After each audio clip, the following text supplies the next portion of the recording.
Duta Besar Uni Eropa menyampaikan bahwa mereka punya rencana dan komitmen yang kuat untuk menyelesaikan vaksin di Uni Eropa itu di bulan September sebesar 70%. Artinya kalau 70% itu sudah bisa dianggap menyelesaikan semua. Karena vaksin ini kan tidak semua yang harus divaksin, karena ada usia kecil dan usia yang sudah tua sekali tidak membutuhkan itu. Nah, persoalannya adalah kita belum bisa memproduksi vaksin sendiri walaupun sudah dimulai dengan penelitian dan juga pembuatan vaksin merah putih. Akan tetapi ini belum bisa dikomersialkan sehingga bisa diterima oleh masyarakat. Hari ini kita melihat vaksin kita baru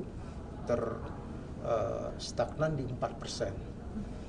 Ini sangat penting Bapak Ibu sekalian, karena ketika vaksin ini tidak mencapai target, maka semua asumsi-asumsi makro kita dalam ekonomi itu akan drop, akan tidak bisa berjalan, karena kaitannya itu akan dengan kesehatan.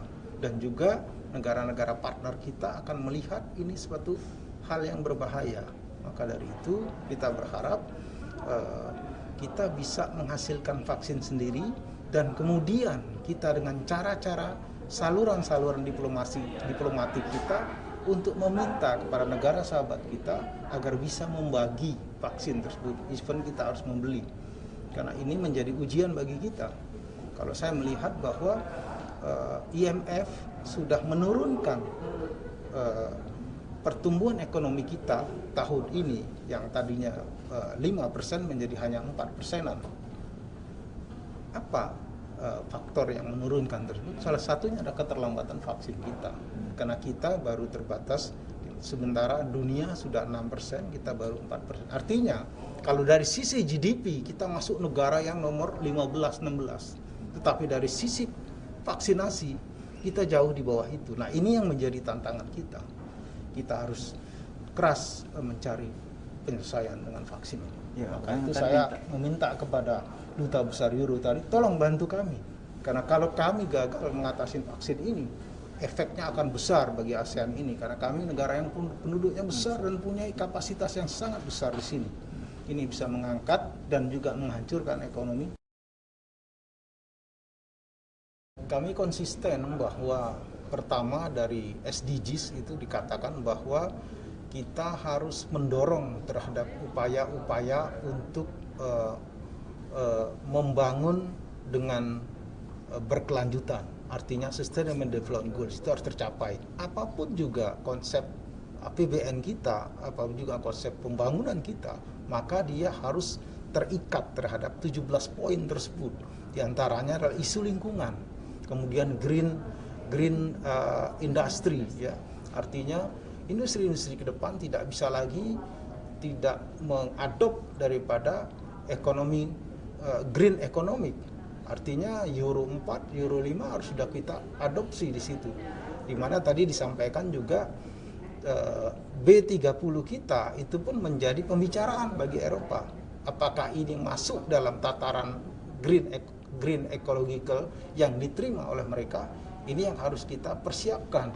Kalau memang betul kita akan merubah atau melakukan diversifikasi CPO menjadi energi yang terbarukan melalui B30, maka kita pun harus mempersiapkan.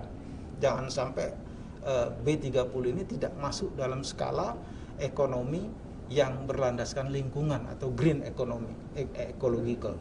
Nah, itu yang tantangan bagi kita. Di lain pihak juga pemerintah sudah menyiapkan tim audit terkait dengan sawit kita, dan saya melihat ini cukup baik untuk menangkis serangan isu lingkungan dari Eropa yang banyak menyudutkan kita.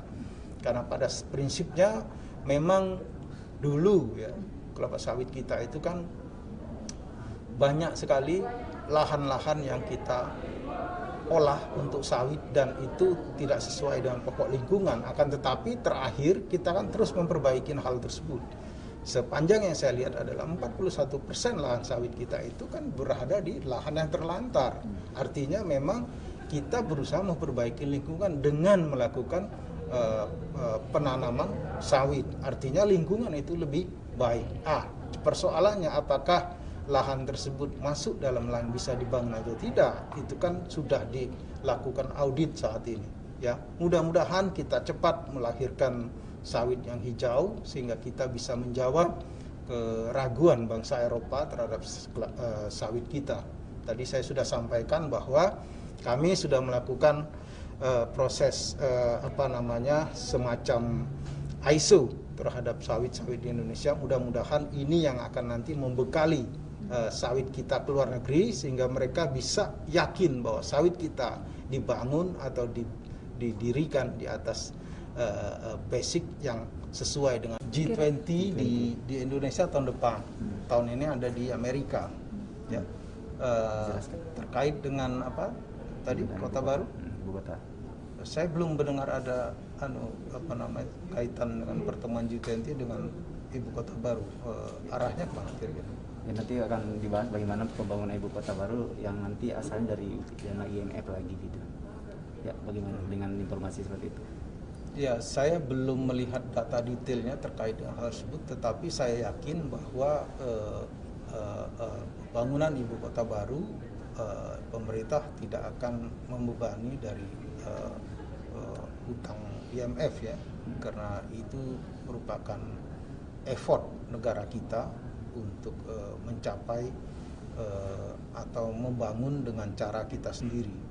Ketika agenda ini dimasukkan, tentu ini menjadi kurang taktis untuk kita bicarakan di tataran dunia. Dan saya sendiri belum melihat ini detail, kecuali memang ada anggaran APBN sedikit untuk memicu pembangunan ibu kota baru tersebut. Saya kira nggak taktis kalau kita bicara dengan World Bank dan IMF mengaitkan dengan pembangunan ibu kota baru yang dibiayai oleh hasil hutang. Karena sesungguhnya selain itu pun kita memiliki sumber pembiayaan yang lain, skema yang lain yang bisa kita lakukan tanpa melalui proses hutang tersebut. Hutang ini kan untuk kita bangun kepada pembangunan yang produktif. Contohnya misalkan pembangunan jalan ya, yang memang mengakses kepada daerah industri. Kemudian pembangunan pelabuhan yang memang untuk mengakses kepada keterbukaan daripada distribusi barang dan jasa.